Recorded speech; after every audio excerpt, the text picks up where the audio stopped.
du ministre, Monsieur l'inspecteur général, Mesdames et Messieurs les directeurs de département, Messieurs les architectes en chef des monuments, chers collègues académiques, chers étudiants, Mesdames et Messieurs en vos titres et qualités, bonjour.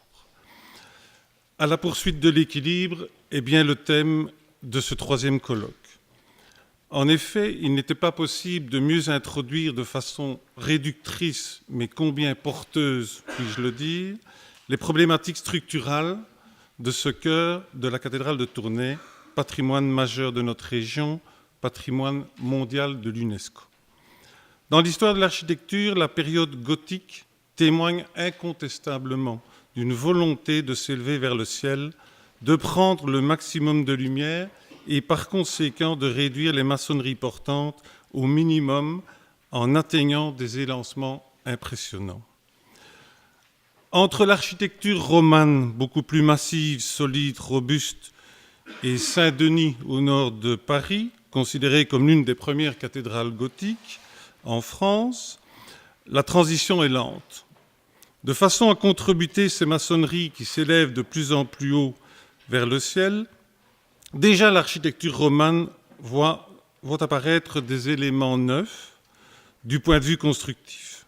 Les arcs-boutants, au début dissimulés dans les bas-côtés, vont à l'époque gothique émerger des vaisseaux et s'exprimer pleinement.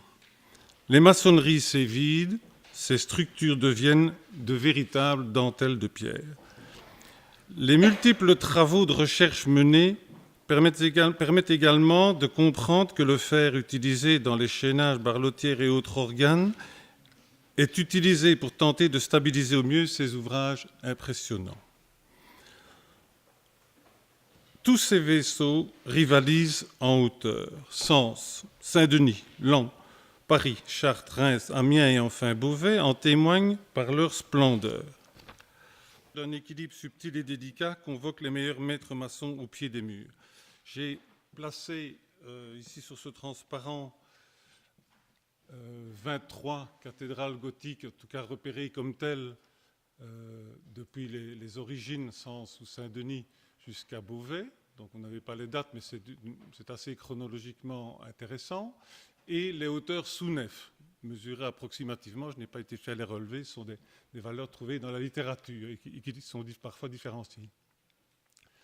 Et donc ça vous montre un petit peu comment les hauteurs étaient engagées, je vais dire comme ça. Et donc, ce qui m'a intéressé, c'est de placer celles qui ont dépassé les précédentes. Et donc, on voit apparaître Saint-Denis, qui est considéré souvent comme la première, Paris, qui s'élève un petit peu. Donc, vous avez en ordonnée la hauteur en mètres. Hein. Donc, ici, on est à peu près à 25-30 mètres. Et on terminera à pas loin de 50 mètres. Mais l'écran ne donne pas la dernière. Malheureusement, il y a un problème de format. Beauvais. Je ne sais pas pourquoi. Moi, je l'ai à l'écran. Enfin, excusez-moi. Et donc, on voit Bourges, Chartres, etc. Et on voit donc une espèce de progression linéaire. Et Beauvais se trouvant là, si je ne m'abuse, à pas loin de 50 mètres, 48, je pense.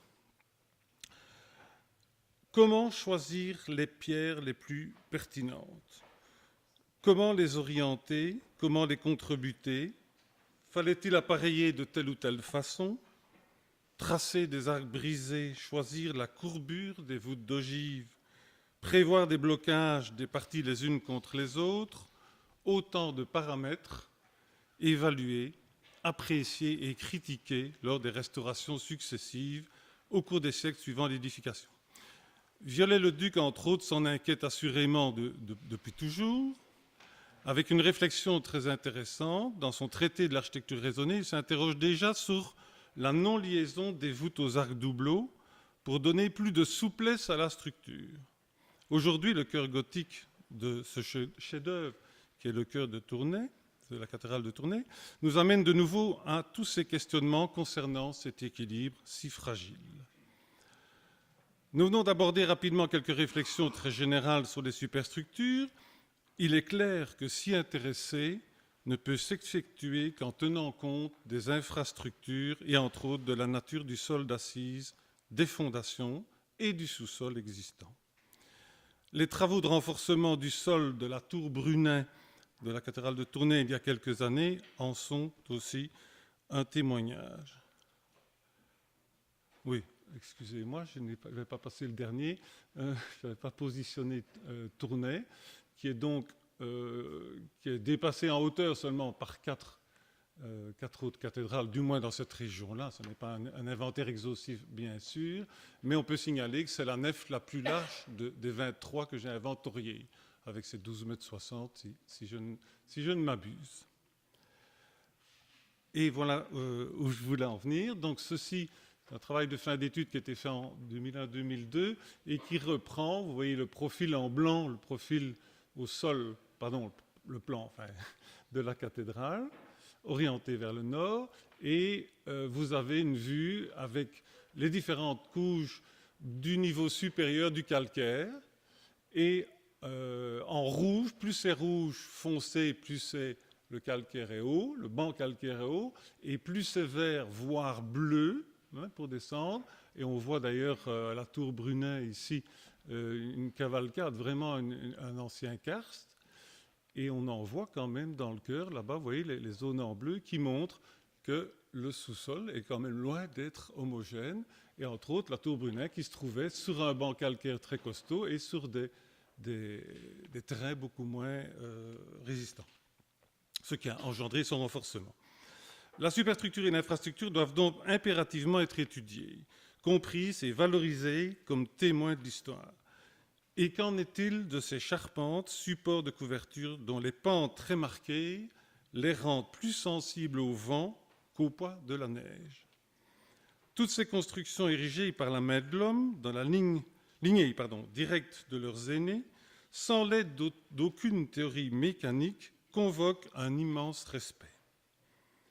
Je ne doute pas que les brillants spécialistes qui vont nous présenter pendant ces 2 jours les fruits de leur expérience et recherche passionnés vont nous apporter autant de lumière et peut-être aussi d'autres questionnements pour aborder la restauration du chœur gothique de ce joyau qu'est la cathédrale de Tournai. Je vous remercie pour votre attention.